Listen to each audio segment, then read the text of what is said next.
интернет дамыған әлем ғой. Сондықтан интернетте әртүрлі ағымдардың материалдары көп. Мысалы, дінді білмейтін, сондай кейбір жастар мысалы радикалдық ұйымдарға кіріп кеткен мысалы моменттер бар. 9 оқитын бір қыз бала мысалы, осыдан бірнеше жыл бұрын біз сол қыз баламен жұмыс істедік. Сол ешқайда шықпаған, ешқайда бармаған, үйінде ғана отырған.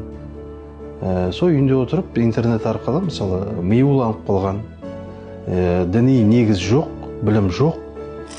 Сол себептен жаңағы оқығанның барлығына сене берген. Сонымен қатар сосын бір жігітпен танысқан.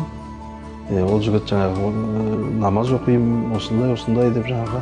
Ол жаңағы біраз түсіндірме жұмыстарын жүргізген. Былайша айтқанда вербовщик. Сөйтіп ана қыз бала жаңағы 7-8 айдай соның ықпалында болған. Енді оны қайтарып алу өте қиын болды.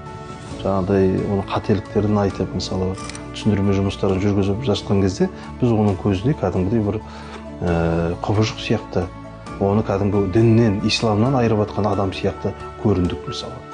Уақыт өте келе жаңағы үнемі түсіндірумен жаңағыдай шариғи жаңағыдай дәлелдерге сүйене отырып, ол балаға оның қателіктерінің барлығын көрсетіп ашып берді.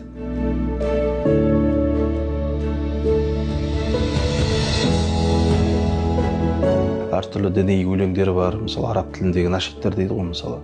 Сол нашидтердің өзін жаңағыдай алға тартып бір жаңағы парақшаларыңызға орналастырып қоюдың қажеті жоқ. Неге өйткені мысалы оның мағынасын сіз түсінбейсіз, арабша білмейсіз.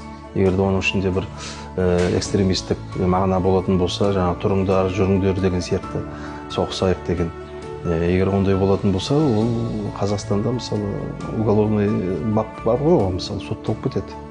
Сол себептен оны ескертіп жүрміз, бірақ көбісі біле қоймайды әлі.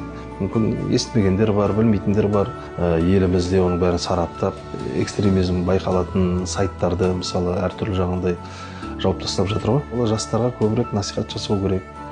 Жаңағыдай көзін ашу керек, түсіндірме жұмыстары мысалы көбірек кеңінен жүргізу керек.